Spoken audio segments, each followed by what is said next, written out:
Supreme court से है। Supreme court ने जो एनडीपीएस एक्ट होता है, मादक पदार्थ रखने वाली धारा, जिसमें आपको अगर पकड़ा जाता है तो इस मामले में काफ़ी कड़ी सजा के प्रावधान हैं। और इस पूरे मामले में एनडीपीएस जो एक्ट है, दरअसल इस मामले में जो पुलिस अफसर है उसके सामने दिया गया कोई भी बयान, जैसे कि एनसीबी के सामने दिया गया बयान मान्य माना जाता था। पहले इकबालिया बयान को एक सबूत मान लिया जाता था, लेकिन अब सुप्रीम कोर्ट ने इसमें एक बड़ा फेरबदल कर दिया है। एनडीपीएस एक्ट के तहत आरोपी को दोषी ठहराने के लिए ऐसा बयान मान्य नहीं हो सकता है, यानी कि वो अकाट्य सबूत के तौर पर नहीं रखा जा सकता है।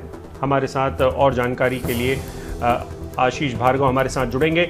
लेकिन ये जो मौजूदा दौर है, इस मौजूदा दौर में इस बयान के बहुत मायने होते हैं, क्योंकि एनडीपीएस के ही तहत रिया चक्रवर्ती की गिरफ्तारी हुई है। उसी के तहत और भी बहुत सारे केस चल रहे हैं, देश भर में बहुत सारे केस चल रहे हैं, जहां पर पुलिस अफसर के सामने दिए गए बयान को मान लिया जाता है एक सबूत के तौर पर। अगर ऐसा नहीं होता है तो मादक पदार्थों का जो व्यापार करते हैं या फिर जिनके पास से पकड़े जाते हैं या जो लोग सेवन करते हैं, अगर वो पुलिस के सामने अकेला कोई बयान देते हैं तो उसे एक अकेला सबूत या उसको अकाट्य सबूत के तौर पर नहीं रखा जा सकेगा। उसके आधार पर सजाएं नहीं दी जा सकेंगी, उसके आधार पर किसी व्यक्ति को दोषी नहीं ठहराया जा सकेगा। इसके लिए बाकी की चीजों का होना जरूरी है, और ये अकेला आधार नहीं हो सकता है किसी को भी सजा देने का।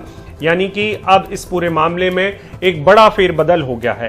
क्या इससे देश की जो लड़ाई है मादक पदार्थों के खिलाफ वो प्रभावित होगी, या पुलिस जिस तरीके का मनमाना करती थी किसी भी व्यक्ति को, जैसे कि रिया चक्रवर्ती जैसी महिला को, किसी को भी अगर आप पकड़ना चाहते हैं तो आप पकड़ कर ले आए और जोर जबरदस्ती से आप उनके साथ कोई बयान ले लें और उस बयान के आधार पर आप कोई एक बड़ा फैसला करवा लें।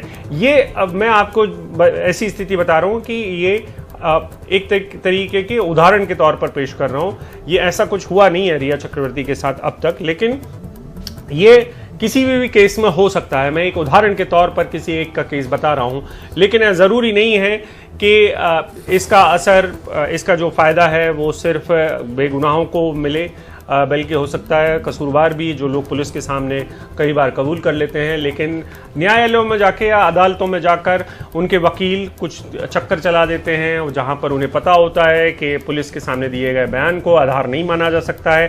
तो अब उन तमाम लोगों को फायदा होगा इससे, लेकिन ये एक बड़ा फेरबदल है, क्योंकि इस कानून के बेजा इस्तेमाल या दुरुपयोग की आशंका हमेशा से रही है। और इसीलिए जब सुप्रीम कोर्ट ने इस एक्ट में बड़ा बदलाव किया है तो 2-1 से इसमें आया है कि 2 जज ने कहा है कि इसे नहीं माना जाएगा सबूत, और 1 जज ने इस पर असहमति जताई है।